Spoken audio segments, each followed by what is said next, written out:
கூடியவர் கேது. செவ்வாயும் கேதும் சேர்ந்து இருக்கிறாங்கன்னு வச்சுங்களேன். சிம்மத்தில் வந்து செவ்வாயும் கேதும் சேர்ந்து இருக்குது.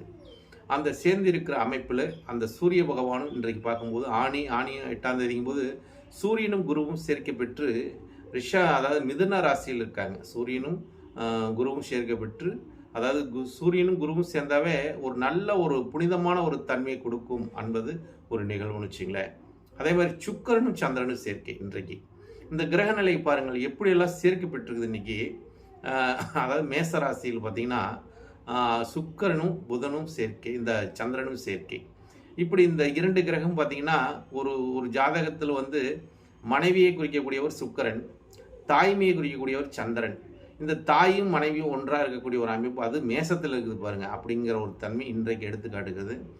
சனியும் ராகுவும், அதாவது வாக்கிய முறைப்படி சனியும் ராகுவும் கும்பத்தில் இருக்காங்க. சனியும் ராகுவும் கும்பத்தில் இருக்காங்க. ஏன்னா சனியும் ஒரு பாவக்கிரகம், ராகு ஒரு பாவக்கிரகம், 2 பாவக்கிரகம் ஒன்று சேர்ந்து இருக்குதுன்னு வச்சுங்களேன் கும்பத்தில். அப்போ இன்றைய லக்கணம் என்று பார்க்கும்போது இந்த மாநாடு வந்து ஒரு 3 மணிக்கு தான் ஆரம்பிக்குது. 3 to 9 மணின்னு போட்டிருக்கேன். இரவு 9 மணி வரைக்கும் நடக்குன்னு போட்டிருக்காங்க. இந்த ஆள் 10 மணி ஆயிருங்க. அந்த 3 மணிங்கும் போது இந்த லக்கணம் வந்து பார்க்கும்போது கன்னியா லக்கணத்தில், ஏன்னா 6 படை முருகனுக்கு 6வது லக்கணமாக வரக்கூடியது மேசராசிலிருந்து 6வது லக்கணமாக வரக்கூடியது கன்னியா லக்கணம். இந்த கன்னியா லக்கணத்தில் இந்த மாநாடு ஆரம்பிக்கப்படுகிறதுன்னு வச்சுங்களேன், துவங்குகிறது.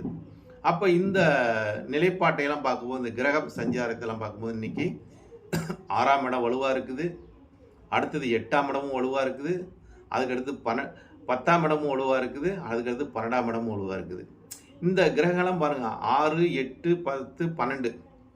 ஆனால் லக்னாதிபதி மட்டும் போயிங்க 11 உட்காந்துட்டார், லாபத்தில் உட்காந்துருக்கார். அப்போ யாருக்கோ ஒருத்தருக்கு இந்த லாபம் என்று சொல்லக்கூடிய ஒரு தன்மை உள்ளது என்ற ஒரு நிலைப்பாடு இங்கே உணர்த்துகிறது கிரக ரீதியாக.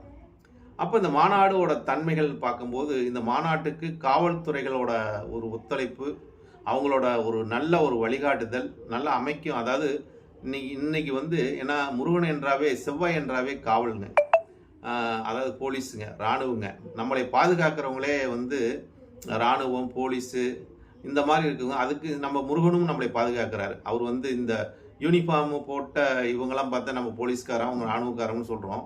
யூனிஃபார்ம் போடாமையே நம்மளை வந்து காத்து கொண்டிருப்பவர் இந்த முருகன் பெருமாள் கடவுள் தான் நம்மளை காத்து கொண்டிருக்கார். அந்த மாதிரி ஒரு பணியிலும் இந்த செவ்வாயோட ஆதிக்கம் பெற்றவர்கள் போலீஸும் இன்னைக்கு வந்து அவங்களும் ரொம்ப மக்களையெல்லாம் இன்னைக்கு வந்து நல்ல ஒரு நிலையில் அவங்களே அனுப்பணும், நல்ல ஒத்துழைப்பு அவங்களுக்கெல்லாம் ஒத்துழைப்பு கொடுத்து.